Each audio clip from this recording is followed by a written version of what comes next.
les forces britanniques avancent vers le nord de l'Italie.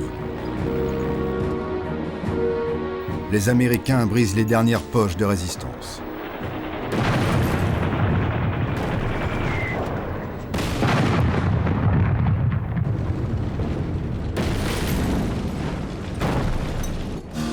Le 2 mai, l'armée allemande d'Italie capitule.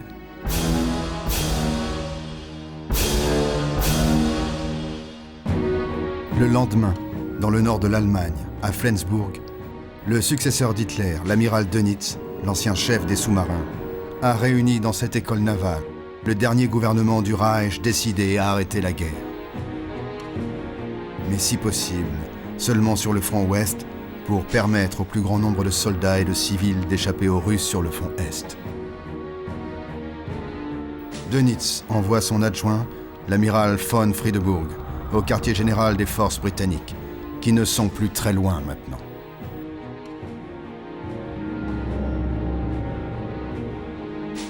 Friedeburg présente à Montgomery sa demande d'armistice séparée. Mais les Alliés s'en tiennent à la capitulation sans condition sur tous les fronts. Montgomery n'accepte, ce 4 mai, qu'une reddition locale des forces allemandes du Nord.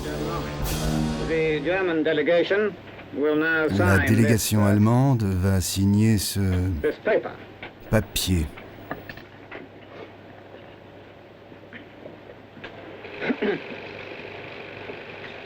Ce papier n'a pour Montgomery que peu d'importance.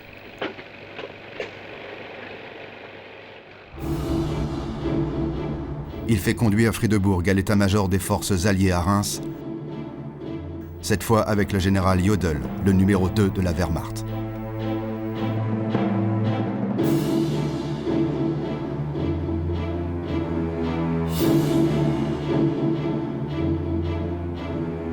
Jodl et Friedeburg tentent de nouveau d'obtenir un cessez-le-feu séparé.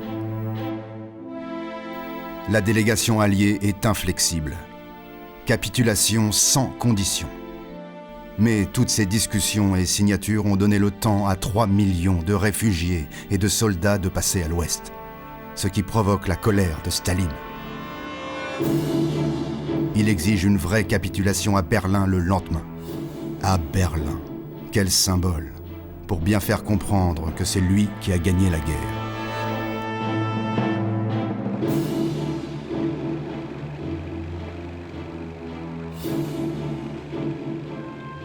Comme la France n'est à Reims avec le général Sevez qu'à titre de témoin, De Gaulle compte bien obtenir une meilleure place à Berlin. À Reims, la première capitulation est donc signée. L'Allemagne est vaincue. Alors Jodl se lève et dit en anglais « I want to say a word », je veux dire un mot, puis d'une voix cassée par l'émotion « Le peuple allemand et son armée sont entre vos mains. Je ne peux qu'exprimer le souhait que le vainqueur nous traite avec générosité. » « Il ne me manque pas de souffle, » dit le général américain Bedell Smith, en pensant à la manière dont l'Allemagne a traité ses victimes.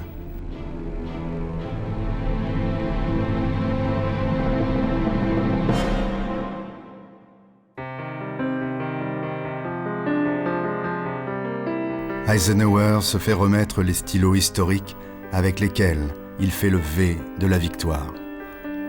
Près de lui, Kay Summersby. Depuis 2 ans, elle est son chauffeur et sa secrétaire. Tous ici ferment les yeux sur leur histoire d'amour. Ike parviendra-t-il à divorcer et à épouser Kay ?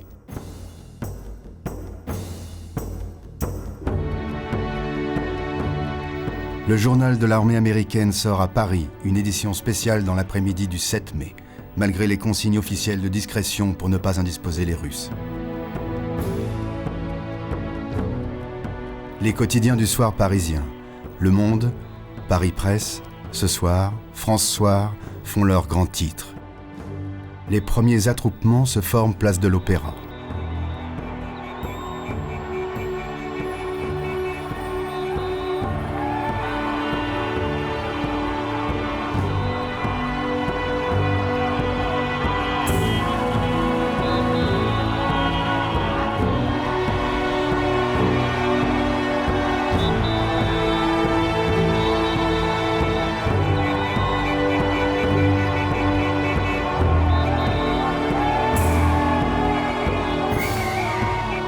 spontanément.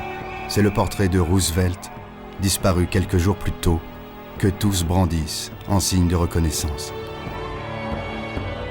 À New York, la nouvelle de la capitulation allemande provoque une explosion de joie, mais limitée aux exubérances habituelles de la grande ville. Le gouvernement américain cherche toujours à garder un profil bas pour plaire à Staline, qui tient tant à son show de Berlin.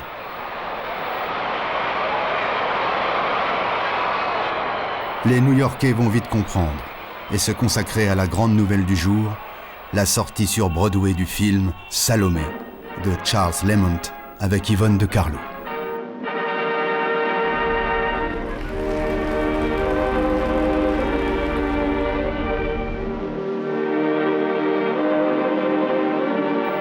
Avec le décalage horaire, nous passons au 8 mai 1945.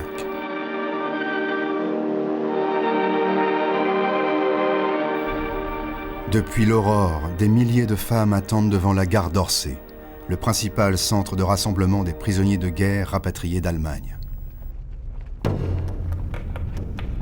Ils sont encore 1 million là-bas.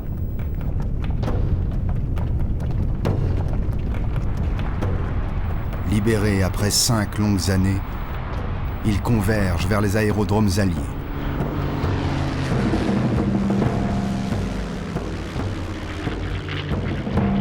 Eisenhower a pris une décision énergique. Il organise un gigantesque pont aérien.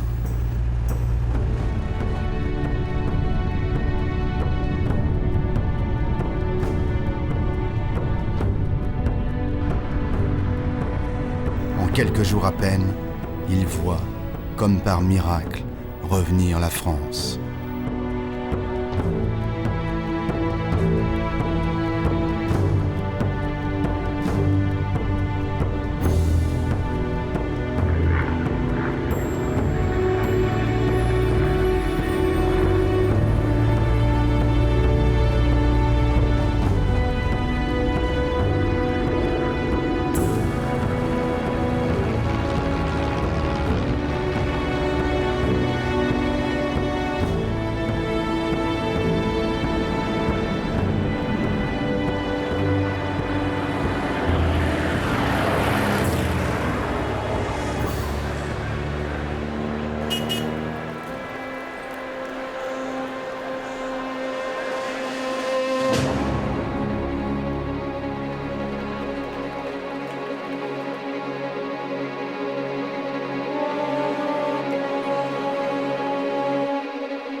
Il est là.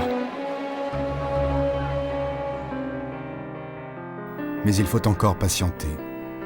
Il est pris en charge par l'organisation d'Henri Freinet, résistant devenu ministre des prisonniers.